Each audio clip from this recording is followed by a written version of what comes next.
we're going to be getting into the ground, so we can get some good production off it hopefully this year.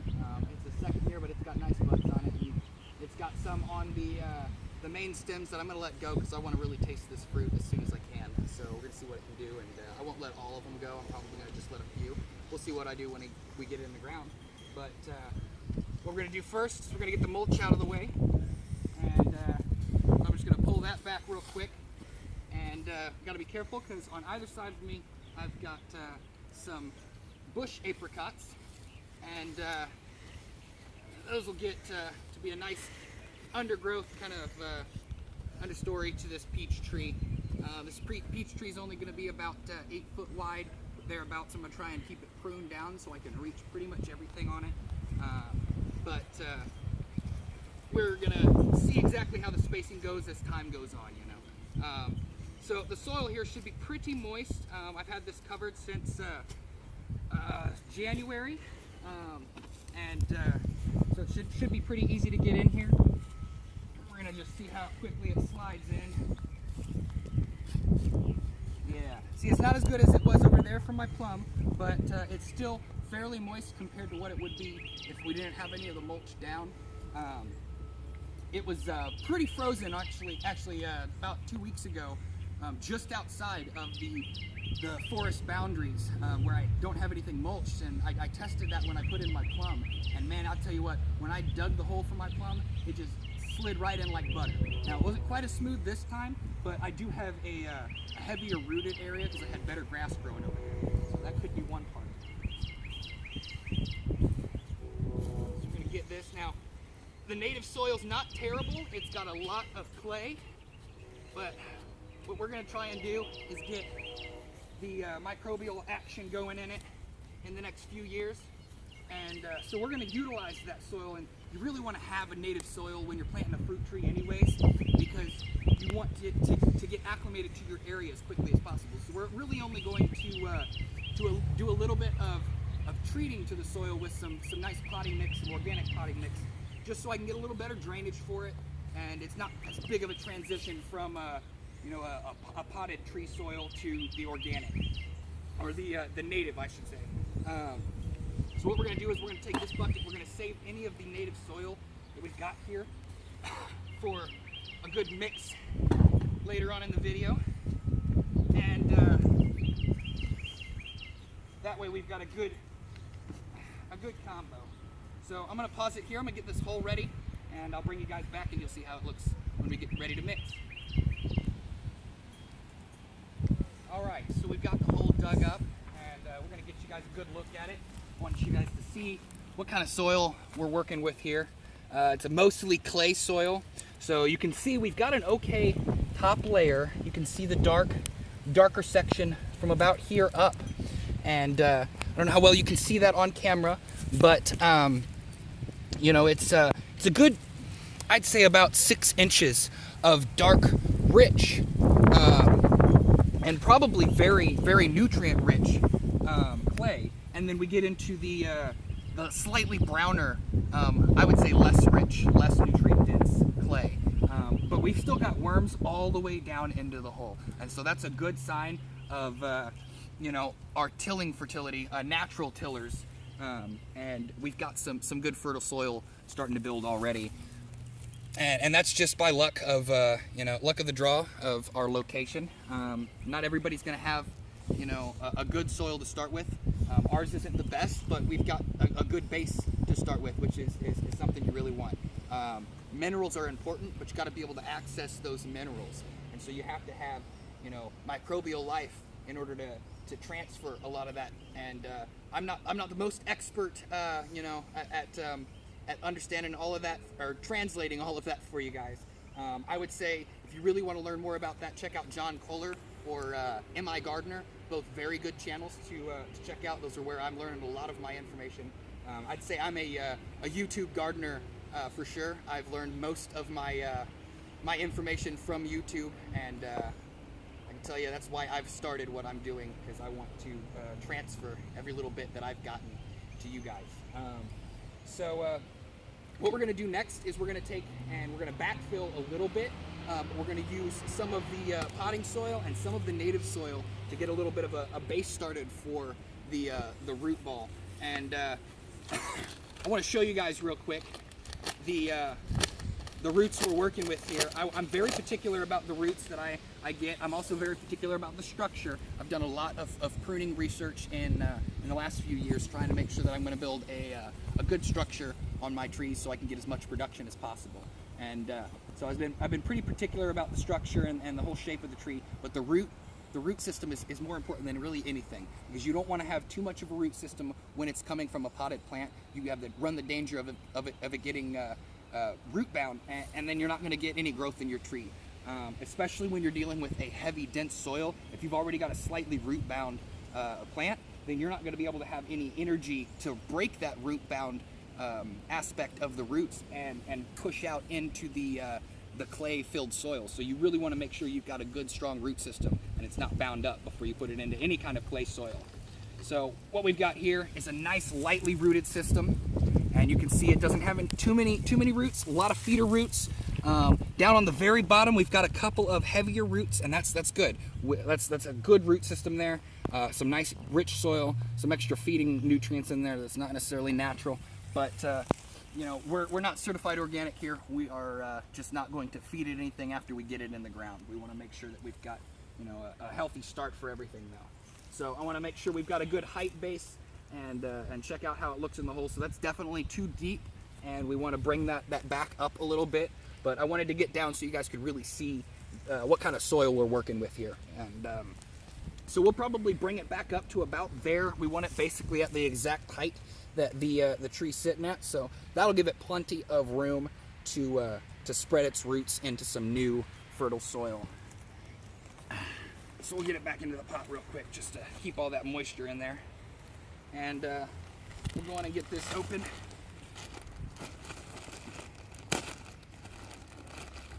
I'm not the fancy guy that uses a knife. I just like to rip it and tear. You just spread a little bit of that on the bottom.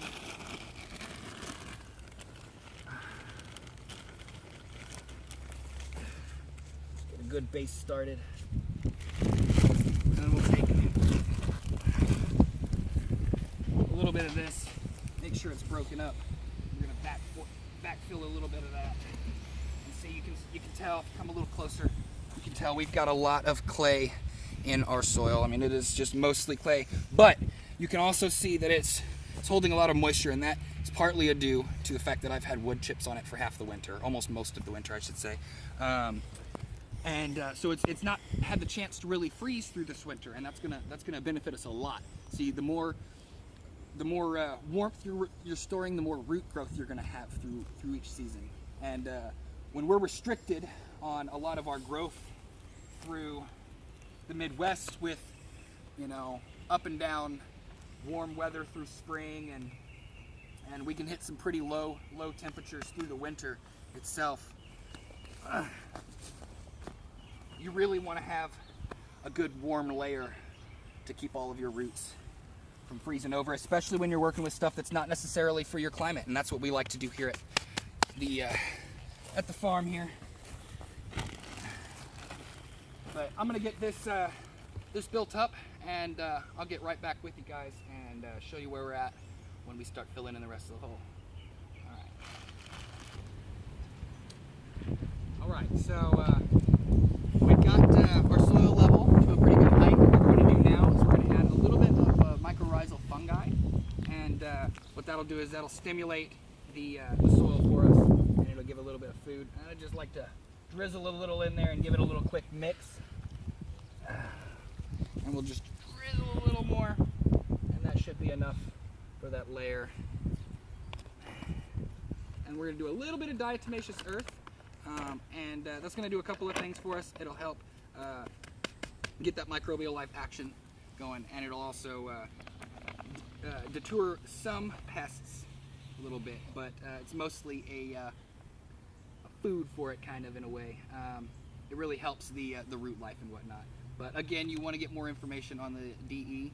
And this honestly isn't the brand that I would recommend. This is just the one that I have on hand, and it's not gonna hurt us or anything, but there is a food quality that if you're gonna use on some of your food that is gonna go directly into your mouth, from the plant, then I would recommend using that food grade. But this works just fine for feeding the roots and feeding the soil. So we're just gonna spread a little bit of that in there and get it started. Now it is a very fine powder, so you gotta make sure you're not gonna catch a lot of the wind. You can see it kind of spread up there. We're just gonna get it in there. And I'll spread a little bit of our potting soil back up on top there.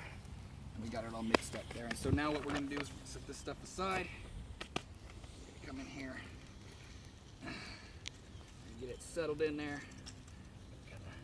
And I like to rough up the sides just a little bit, and that way you can get that root exposure, a little more surface area, kind of rough it up. And sometimes you can just take it and just gently shake it a little bit, and that'll drop some of the soil off of the top and sides, and that puts some of the soil it's already used to in the hole for you, and kind of spreads it around, and so you kind of get that little extra bonus there. All right, so what we're gonna do now is we're gonna make sure we got it at the right level, and then we're gonna make sure that our tree is gonna grow nice and upright for us. And so those are pretty important things. So we're looking like we're at the right level here. Good soil grade across the way, and that way we can bring this mulch back across it. So what we're gonna do now is we're gonna take some of the native soil, we're gonna shake it around it. Like I said, you can see it's very, very clay filled, and that's why we want to do the mycorrhizal fungi, and we want to do good microbial life support, so we can get that access to those good minerals in the clay. It's kind of a supplement for rock dust. Rock dust is a great way to get those minerals, but not everybody's going to have access to the rock dust. And I'm actually looking for a connection. If anybody knows one here in the Kansas City, Midwest area, that would be awesome. You can leave a comment, or you can message us on Facebook, and it's Ask and Receive Gardening. It's facebook.com/Ask and Receive Gardening. So we'll get back to this real quick. That was just a little side note there from me. And so we'll just get this backfilled in on the sides and around the top, and just do a little bit of each throughout. And as soon as I get this finished up, I'll have you guys come back and I'll show you what the finished product looks like.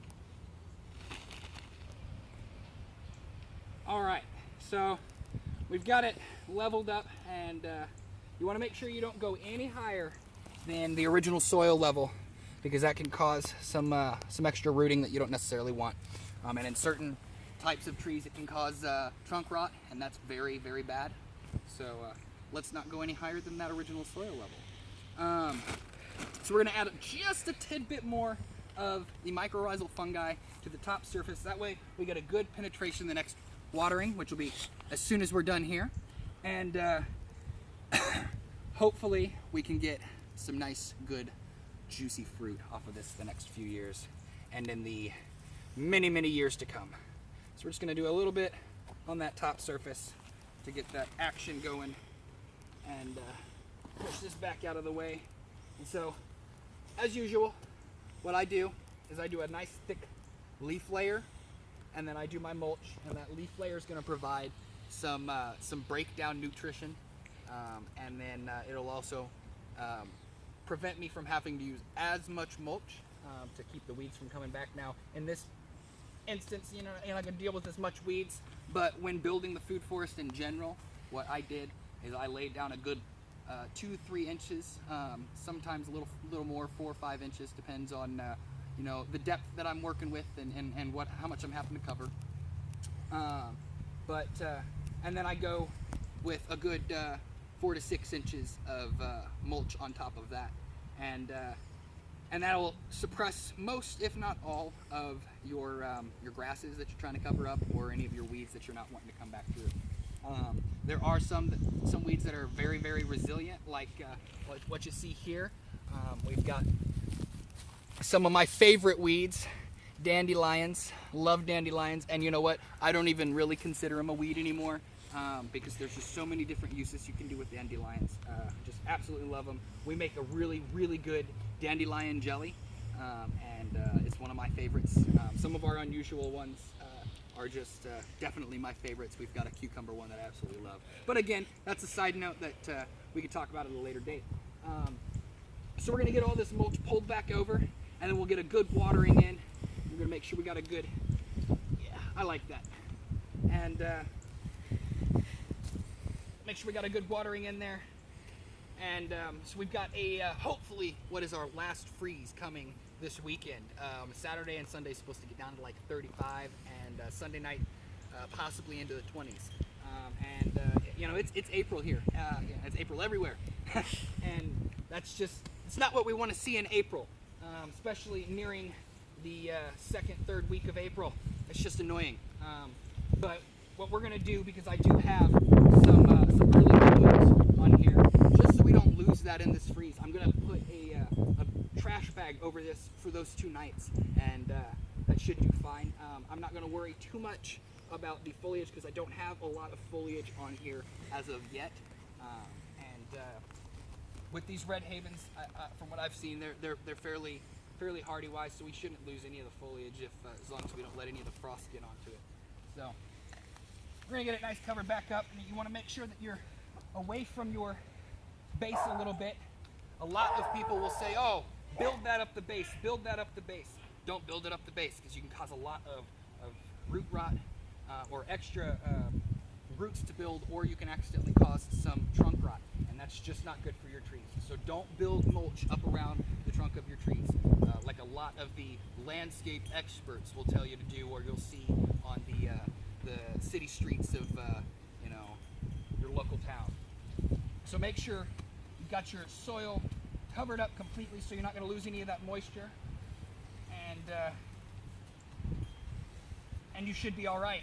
You want to retain that moisture, especially in areas where you're going to get a real hot summer, maybe a little further south. Right now we're in zone 6 here, so we get some pretty scorching summers, but our winters can get pretty bitter too, so we get a good back and forth. But if you're down in like Oklahoma areas, you guys can get real hot down there, or if you're in Phoenix, there's some really good channels in Phoenix you guys can check out if you need more information there. But as for the Midwest, you just want to make sure you keep that moisture through the summer and keep that ground warm through the winter, and wood chips is the best way. So I recommend the Back to Eden method, which is what I focus on, and what I hope you guys will start to focus on in the future. With that, that's where we're at, and I want to thank you guys for joining me with this beautiful day we've got going on, and I want you guys to keep on digging and keep on planting, and just growing. Blessings, one love.